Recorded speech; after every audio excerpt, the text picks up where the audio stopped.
നമസ്കാരം. ശമ്പളം വൈകുന്നതിനെതിരെ സർക്കാർ ജീവനക്കാർ പ്രക്ഷോഭത്തിലേക്ക് കടക്കുകയാണ്. നാളെ മുതൽ ചരിത്രത്തിൽ ആദ്യമായി സർക്കാർ ജീവനക്കാരുടെ ശമ്പളവും പെൻഷനും മുടങ്ങിയത് കേന്ദ്ര സർക്കാർ സംസ്ഥാനത്തിന് അവകാശപ്പെട്ട തുക നൽകാത്തതുകൊണ്ടാണെന്ന് സംസ്ഥാന സർക്കാർ പറയുന്നത്. സംസ്ഥാന സർക്കാരിന്റെ സാമ്പത്തിക മാനേജ്മെന്റ് അൻപേ പരാജയമാണെന്ന് പ്രതിപക്ഷം കുറ്റപ്പെടുത്തുന്നത് മറികടന്നുകൊണ്ടാണ്. ശരിക്കും ശമ്പളക്കാരുടെ വയറ്റത്തടിച്ചത് ആരാണ്? ഈ പ്രതിസന്ധിയിൽ മുങ്ങിത്താഴുന്ന ഖജനാവിന് ഇനി കരകയറാനുണ്ടോ വഴി? ആരുടെ വീഴ്ചയാണ്?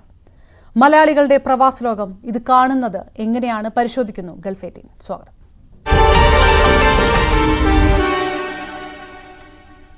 ഇൻഗാസ് ഭാരവാഹി കോൺഗ്രസ് സഹയാത്രികൻ അഡ്വക്കേറ്റ് അജി കുര്യക്കോസ്, ഇടതനുഭാവി വാഹിദ് നാട്ടിക, BJP സഹയാത്രികൻ രമേശ് മന്നത്ത് എന്നിവർ ചേരുന്നു ഈ ചർച്ചയിൽ. ആദ്യം ശ്രീ വാഹിദ് നാട്ടികയിലേക്ക്. വാഹിദ്, ചരിത്രത്തിലാദ്യമായി കടുത്ത ഒരു സാമ്പത്തിക പ്രതിസന്ധിയിലേക്ക് സർക്കാർ കടന്നിരിക്കുന്നു, സംസ്ഥാന ഖജനാവ് കടന്നിരിക്കുന്നു എന്ന് തന്നെ വേണം മനസ്സിലാക്കാൻ. ശമ്പളവും പെൻഷനും മുടക്കാൻ ഗൂഢാലോചന നടക്കുകയാണ് എന്നാണ് മന്ത്രി KN ബാലഗോപാൽ പറയുന്നത്. ഇത്രയും വലിയ പ്രതിസന്ധി സംസ്ഥാന സർക്കാരിന്റെ ഒരു വീഴ്ചയുമില്ലാതെ സംഭവിക്കുമോ?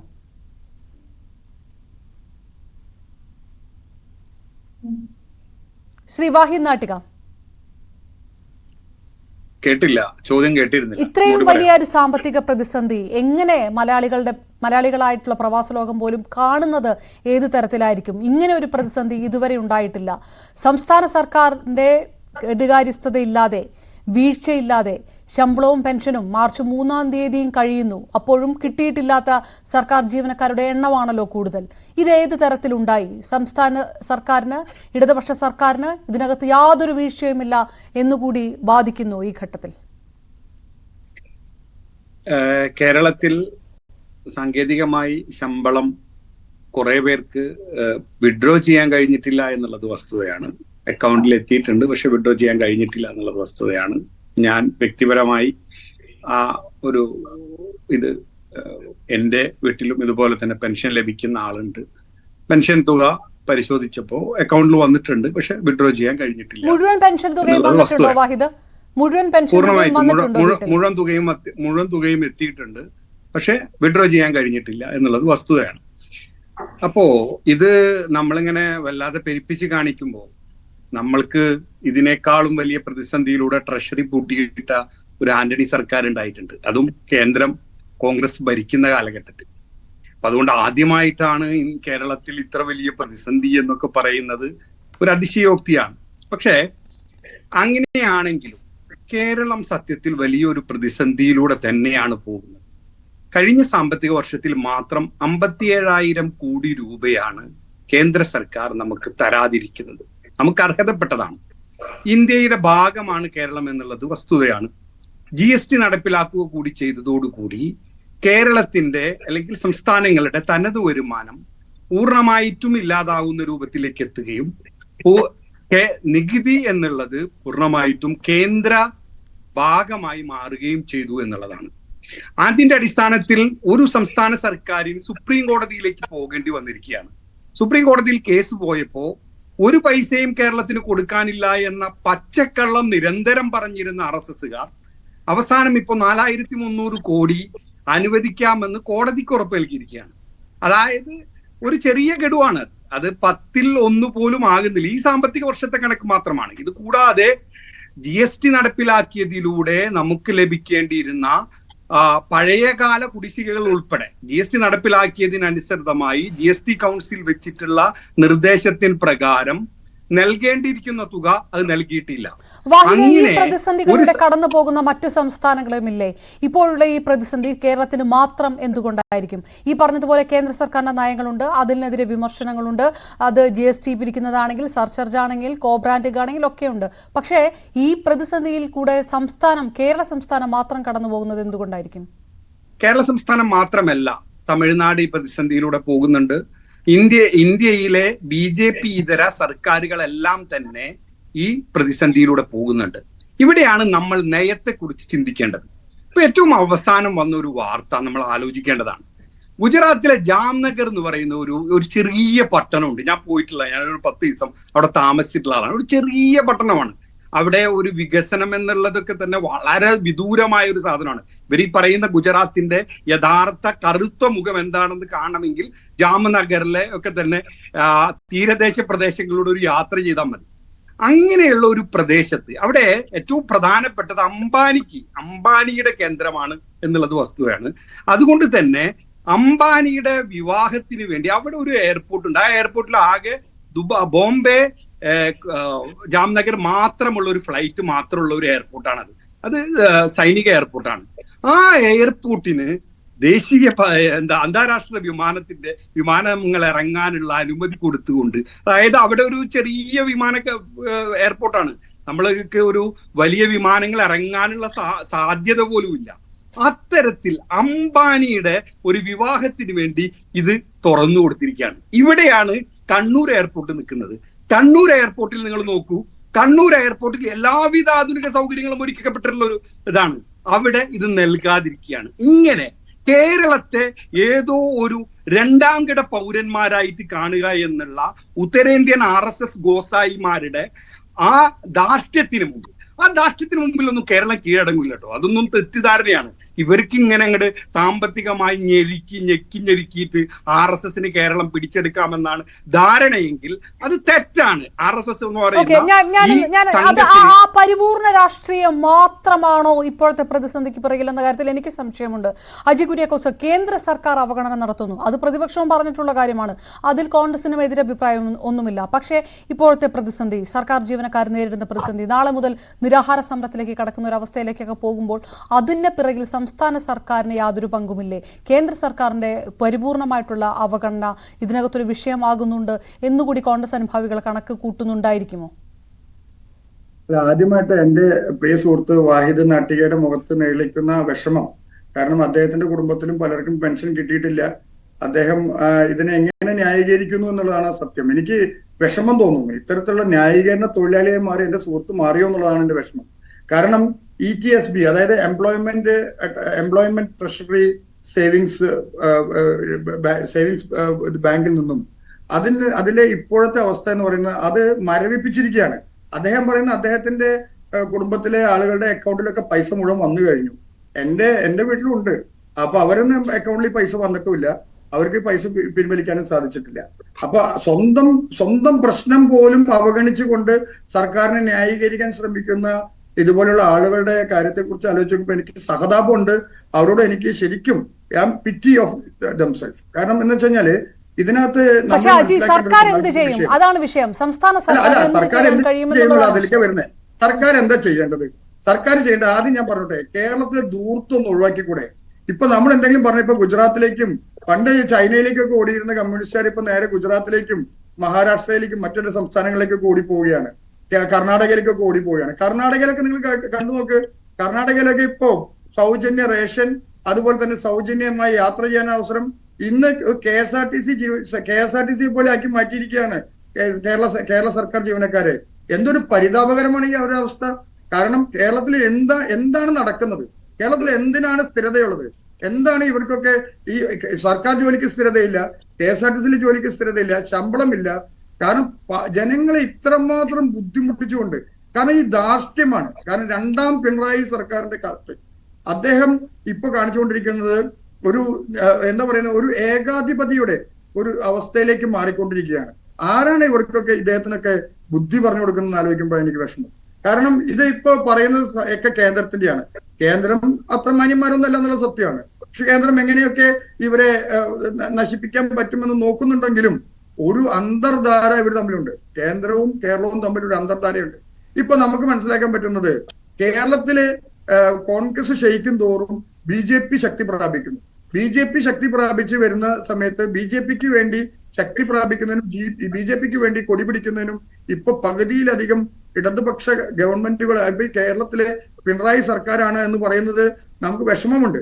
കാരണം എനിക്കങ്ങനെ പറയാൻ സാധിക്കില്ല. കാരണം ഞങ്ങൾ ഇന്ത്യ മുന്നണിയുടെ ഭാഗമായിട്ട് അല്ല. പക്ഷേ പ്രതിസന്ധി മുഴുവൻ വരുത്തി വെക്കുന്നത് കേന്ദ്ര സർക്കാരാണെന്നാണ് പറയുന്നത്. ഇലക്ഷൻ വരുന്ന കാലമാണ്. ഇത്രയും വലിയൊരു പ്രതിസന്ധിയിലേക്ക് വെറുതെ തല വെച്ചു കൊടുക്കുമോ സംസ്ഥാന സർക്കാർ? 4700 കോടി രൂപ മിനിയാന്ന് കിട്ടിയില്ലേ? എന്താ ഇദ്ദേഹം പറയാത്തത്? എന്താ ഇടതുപക്ഷ സർക്കാർ മിണ്ടാത്തത്? 4700 കോടി രൂപ നികുതി കുടിശ്ശിക ഇനത്തിൽ, അതുപോലെ തന്നെ IGSTയുടെ പൈസ ഇതെല്ലാം 4700 മിനിഞ്ഞാന്ന് കിട്ടിയതുകൊണ്ടല്ലേ ട്രഷറിയിലേക്ക് പൈസ വന്നത്. അത് കൊണ്ടുവന്നില്ല. ബാക്കി പൈസ കിട്ടാനില്ല, കേന്ദ്രം ഞങ്ങളെ ബുദ്ധിമുട്ടിക്കുന്നു എന്ന് പറഞ്ഞു. കേന്ദ്രം ബുദ്ധിമുട്ടിക്കുന്നുള്ള വേറെ വസ്തുത. പക്ഷെ ഈ 4700 കോടി രൂപ കിട്ടിയിട്ട് എന്ത് ചെയ്തു? ഇവിടെ നവകേരള സദസ്സും അണ്ടിപ്പരിപ്പും പാലും വാങ്ങി കഴിക്കുന്ന പൈസ എല്ലാ 21 മന്ത്രിമാര് ഈ കഴിഞ്ഞ ഒരു മാസം നടത്തിയ ഈ പേക്കൂത്ത്, അതിനൊക്കെ വന്ന ചെലവ്, കേരളീയം നടത്തിയതിന് ചെലവ്, കേരളത്തിലെ ഈ ചെലവ്, ഈ ദൂർത്തൊക്കെ എങ്ങനെയാണ് ഈ ദൂർത്തൊക്കെ ഏത് കണക്കിലേക്കാണ് അത് വകവെക്കുന്നത്? ഏത് പൈസ എടുത്തിട്ടാണ് ഇതെല്ലാം വകവെക്കുന്നത്? എത്ര പൈസ വകമാറ്റി ചെലവാക്കി? അപ്പൊ ഒരു കാര്യം മനസ്സിലാക്കേണ്ടത്, സർക്കാർ ജീവനക്കാർക്ക് ശമ്പളം കൊടുത്തില്ലെങ്കിലും ഇത് ഒരു പ്രത്യേക മുന്നറിയിപ്പാണ് സർക്കാർ ജീവനക്കാർക്ക് കിട്ടിയിരിക്കുന്നത്. ഇതൊരു ദൈവ നിയോഗം എന്ന് പറയാം. കാരണം ഇവരെല്ലാം ഈ കഴിഞ്ഞ കാലങ്ങളായിട്ട് ഇടതുപക്ഷ സർക്കാരിന് കൊടി പിടിച്ചുകൊണ്ടിരുന്ന ഇടതുപക്ഷ സംഘടനകളടക്കം അവര് മനസ്സാൽ അവരെ ശപിച്ചുകൊണ്ടിരിക്കുക. കാരണം 1-ാം തീയതി ശമ്പളം കിട്ടിയില്ലെങ്കിൽ ചെറിയ കാര്യങ്ങളൊന്നുമല്ല. ഇവരെ സംബന്ധിച്ച് ഇവർക്ക് ബാങ്ക് ലോൺ ഉണ്ട്, ബാക്കിയുള്ള കുട്ടികളുടെ പഠിപ്പ് ഫീസ്, അതുപോലെ പാല്, പത്രം, ഇതിന്റെ എല്ലാം പൈസ കൊടുക്കണ്ടേ? ഈ പൈസ കൊടുക്കാൻ എന്നും 1-ാം തീയതി കൊടുത്തോണ്ടിരിക്കുന്ന ശമ്പളം. പിന്നെ ഒരു മാതൃകയായിട്ട് പറഞ്ഞത്, ഇപ്പൊ അദ്ദേഹം പറഞ്ഞൊരു ഉപമ, ആന്റണി സർക്കാർ ട്രഷറി നിരോധിച്ചു. ട്രഷറി നിരോധനം നടത്തിയാലും എന്റെ പൊന്നു സുഹൃത്തെ, അന്ന് സർക്കാർ ജീവനക്കാർക്ക് ശമ്പളം കൊടുത്തിരുന്നു. അത് നിങ്ങൾ ഇപ്പോഴും മറച്ചു വെക്കുക.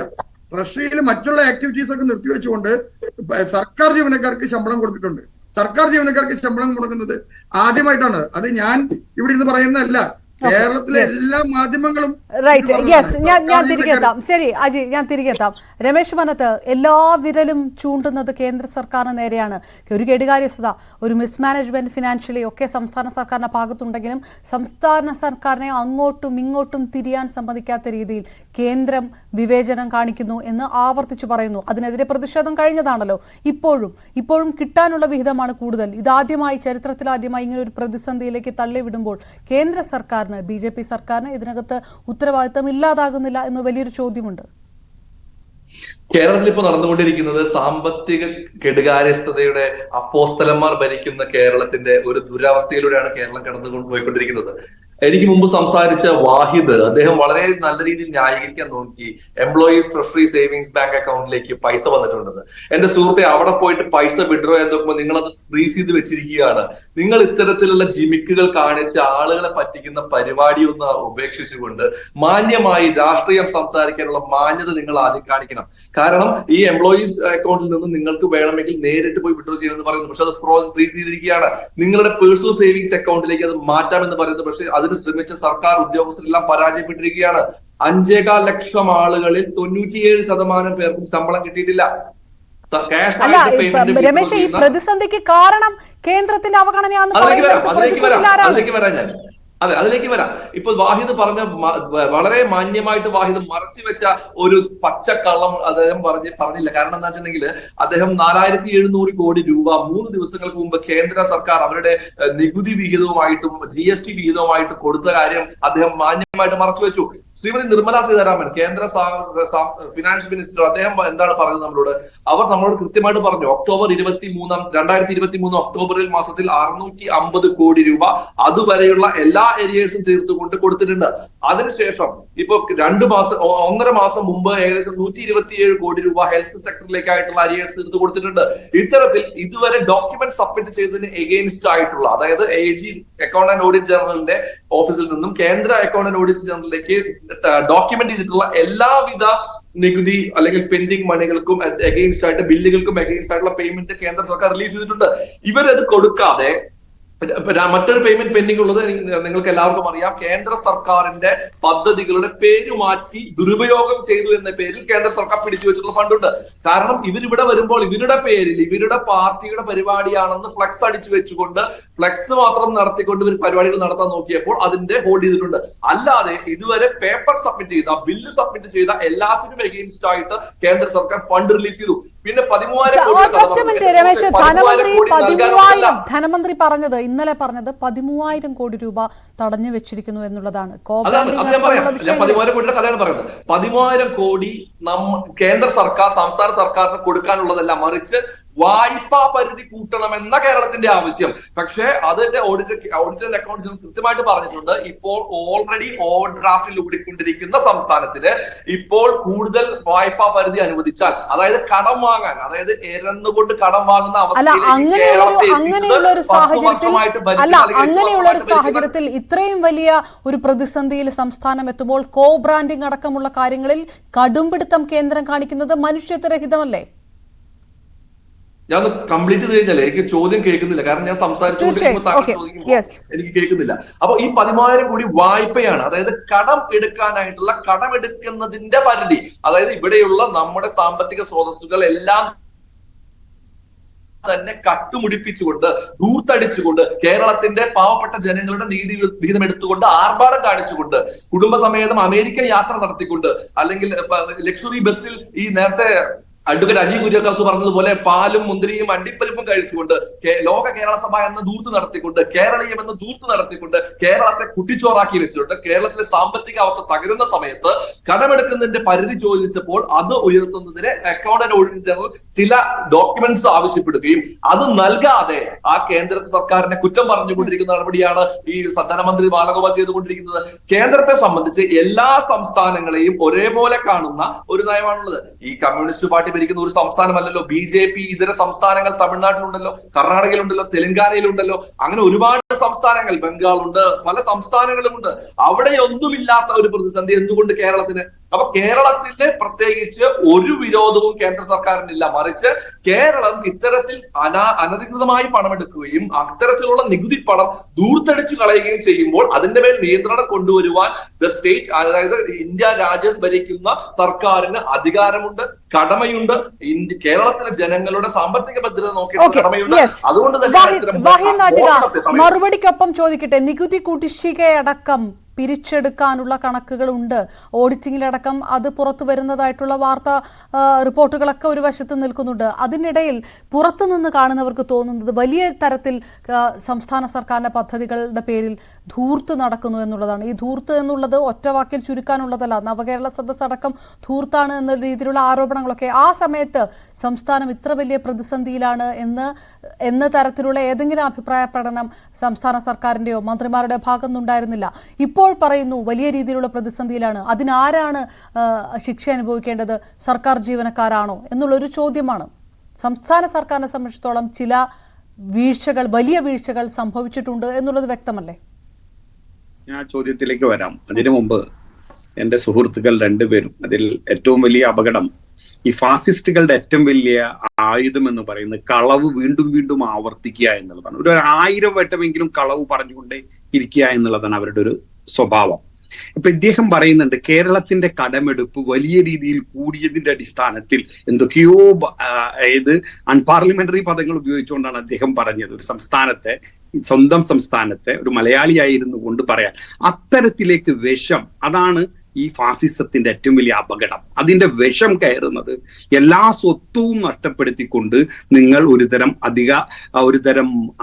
ധാർഷ്ട്യത്തിലേക്ക് കയറുന്നു എന്നുള്ളതാണ്. അതാണ് അദ്ദേഹത്തിന്റെ ഭാഷയിൽ നിന്ന് തെളിഞ്ഞത്. എനിക്ക് പറയാനുള്ളത് വളരെ കൃത്യമായി കേരളത്തിന്, എനിക്ക് വളരെ സിമ്പിൾ ആയിട്ടുള്ള ചോദ്യമാണ്. ദേശീയപാത അതോറിറ്റി കടമെടുക്കുന്നുണ്ട്.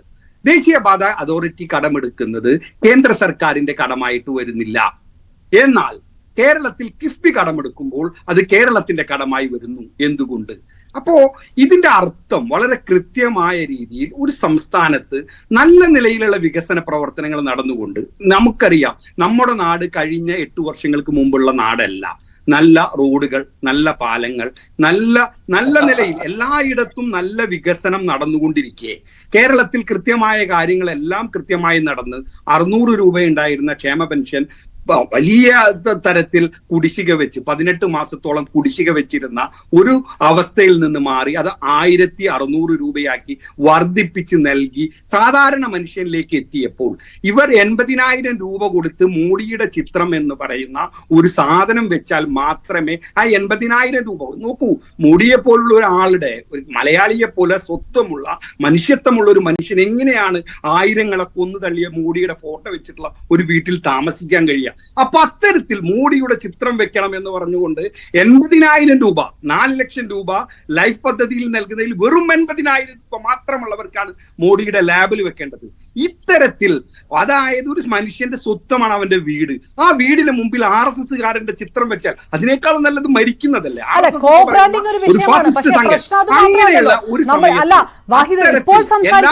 കോബ്രാൻഡിംഗ് കൊണ്ട് മാത്രം ഉണ്ടായിട്ടുള്ള വിഷയമല്ലല്ലോ. അല്ലല്ല, ഞാൻ പറയുന്നത് ഇതാണ് അവരുടെ ഉദ്ദേശം. ഇവരുടെ ധാർഷ്ട്യമാണ്. ഇവർ പറയുന്നത് എന്താ, ഇവരുടെ RSS നൽകുന്ന തുകയാണ് എന്നുള്ള ധാരണയാണ്. കേരളത്തിൽ നിന്ന് പിരിച്ചെടുത്ത തുകയാണ്, അല്ലാതെ നിങ്ങളുടെ ഔദാര്യമല്ല, കേന്ദ്രത്തിന്റെ ഔദാര്യമല്ല.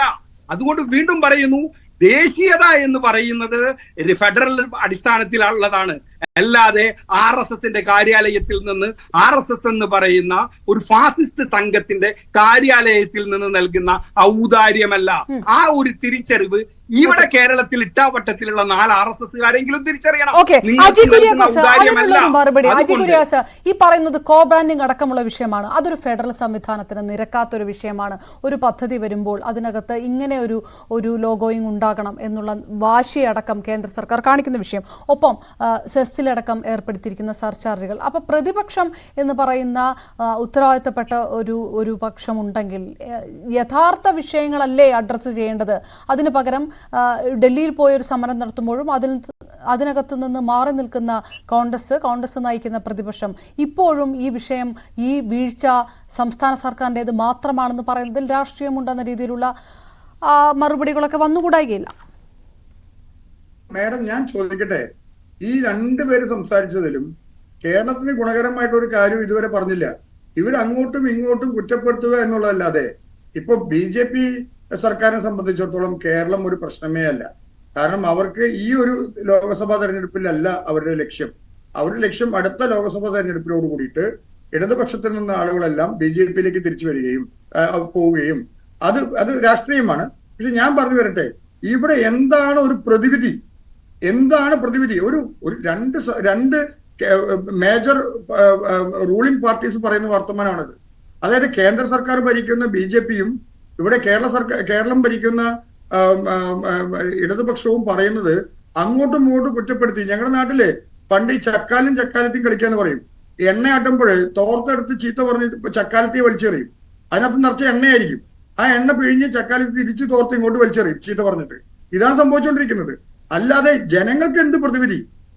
ഈ ട്രഷറി ബന്ദ്, അതുപോലെ തന്നെ കേരളത്തിലെ വികസനമില്ലായ്മ, ഈ ദൂർത്ത്, ഇതിനൊക്കെ നമ്മൾ എന്താണ് പ്രതിവിധി? ഈ സ്ഥിതിയൊക്കെ പ്രവാസ ലോകം എങ്ങനെയാണ് കാണുന്നത്? ഇത്ര വലിയ പ്രതിസന്ധി കേരളത്തിൽ ഉണ്ടാകുമ്പോൾ അത് എങ്ങനെ നിങ്ങൾ നോക്കിക്കാണുന്നു? കൃത്യമായിട്ട് പറഞ്ഞല്ലോ, ഒരു ധവളപത്രം ഇറക്കാൻ പറഞ്ഞല്ലോ. എത്ര കാലമായി പറയുന്നു, എത്ര നാളുകളായി ഞങ്ങൾ ആവശ്യപ്പെടുന്നു. കേന്ദ്രത്തിൽ നിന്ന് നിങ്ങൾക്ക് ഈ പൈസ കിട്ടുന്നില്ലെങ്കിൽ നിങ്ങളൊരു ധവളപത്രം ഇറക്കൂ. ഇത്ര പൈസ ഞങ്ങൾക്ക് കേന്ദ്രത്തിൽ നിന്ന് കിട്ടാനുണ്ട്, ഇത്ര രൂപ ഞങ്ങൾക്ക് കിട്ടാനുണ്ട്. ഇത് നിങ്ങൾ എന്തുകൊണ്ട് ചെയ്യുന്നില്ല? കാരണം ഇതൊക്കെ അങ്ങോട്ടും ഇങ്ങോട്ടും ഒരു അഡ്ജസ്റ്റ്മെന്റ് ആണ്. ഞാൻ പറഞ്ഞു കഴിയട്ടെ, ഒരു മിനിറ്റ് മാഡം. ഇതിപ്പോ ഇത്രയും പറഞ്ഞു കഴിഞ്ഞല്ലോ. ഇപ്പൊ ഇവരെല്ലാം ഘോരം പ്രസംഗിച്ചല്ലോ. പൈസ കൊടുക്കാത്തത് ഇവർ രണ്ടുപേരാണെന്ന് നമുക്ക് മനസ്സിലായല്ലോ. പൈസ കിട്ടാത്തത് ഞങ്ങൾക്കും. കാരണം സാധാരണക്കാരനായ ജനങ്ങളുടെ പ്രതിനിധിയായിട്ടാണ് ഞാൻ ഇവിടെ ഇരിക്കുന്നത്. അതല്ല കോൺഗ്രസ്സുകാരനെ അവിടെ മാറ്റിവെക്കാം. DA കിട്ടിയിട്ടില്ല. എത്ര മാസങ്ങളായി DA കൊടുത്തിട്ട് ലീവ് സറണ്ടർ കിട്ടിയിട്ടില്ല സർക്കാർ ജീവനക്കാർക്ക്. എത്ര നാളുകളായി ലീവ് സറണ്ടർ കൊടുത്തിട്ട് ഇതൊന്നും അവർ ആവശ്യപ്പെടുന്നില്ല. അവരിപ്പോ ആവശ്യപ്പെടുന്നത് കൃത്യമായിട്ട് 1-ാം തീയതി ശമ്പളമെങ്കിലും തരണമെന്ന് ആവശ്യപ്പെടുന്നത്. അപ്പൊ അതിന് അങ്ങോട്ടും ഇങ്ങോട്ടും ചീത്ത വിളിച്ചിട്ട് കാര്യമുണ്ടോ? എത്രയോ കൃത്യമായ പദ്ധതികൾ കഴിഞ്ഞ നിയമസഭയിൽ പ്രതിപക്ഷ നേതാവ് VD സതീശൻ പറഞ്ഞല്ലോ.